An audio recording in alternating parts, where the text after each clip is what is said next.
into the difficulty, if we're equipped by God with the good news of the gospel and the Spirit's help, we will also find love and intimacy like we've never known. Jefferson and Alyssa Bethke. Preface. Sitting in Your Questions with You by Nick and Chelsea. Chelsea. It was the fall of 2003 in small town Troy, Illinois. I packed up my kindergarten lunchbox in our family kitchen with my mom and got ready to head to school. I always loved these mornings because I looked forward to school. Maybe it was all the fun activities we did, like the science experiments I got to be a part of in the morning, or maybe, honestly, I was looking forward to seeing my kindergarten crush, Connor. Connor had dark brown hair, a soft dimple on the left side of his face, and an eagerness to spend time with me every day. Even though the other boys would make fun of him for playing with me, I felt important and special because he always chose to hang out with me instead of the other kids in our class. Every day, we played my favorite game, House, acting out the roles of mom and dad. We didn't involve any of our classmates because we enjoyed being our own little family all by ourselves. Every day, we cleaned up our Fisher-Price kitchen, made up our make-believe dinner, and vacuumed our little corner rug.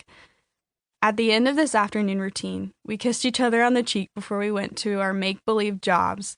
Looking back on this time, a couple of decades later, I see a desire from childhood that never went away. I wanted to be loved and adored by someone and give love to them too.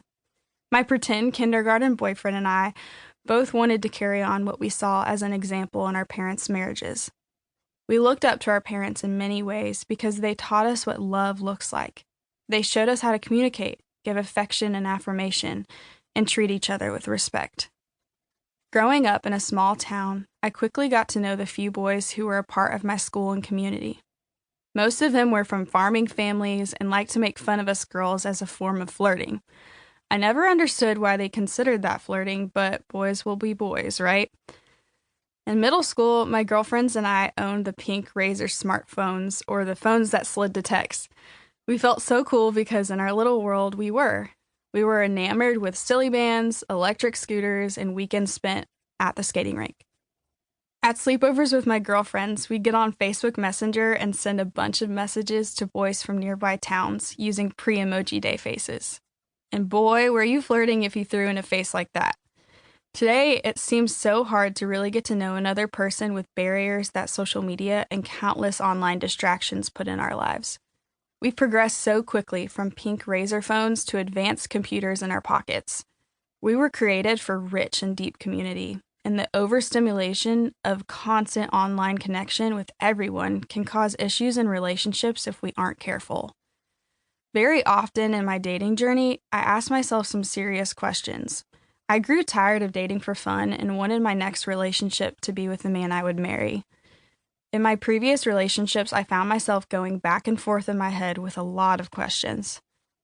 How do I know if this is the person God has for me?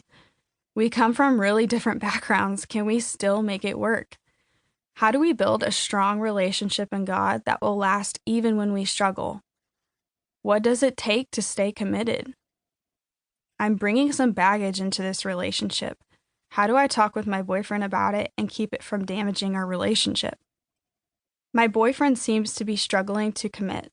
Is it me, or him, or the relationship? I need clarity about what is healthy and what isn't healthy. Good relationship for right now, or the right relationship for good? I was so frustrated with feeling like I lived in the same cycle, getting to know a new guy, trusting and opening up to him, and then realizing through questions like these, and by dating him far too long, that he was not meant to be my husband. I wish I'd had someone to walk me through what to consider or how to know I'd found my future husband, and then where to go next. At first, these questions used to stump me up and keep me from moving forward, but in the right relationship, they helped me and Nick ask the important questions and focus on each other and our direction moving forward.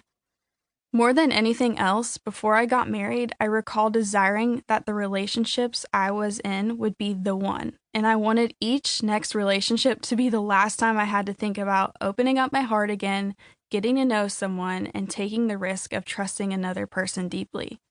Before I met Nick, I dated a man who was a Christian.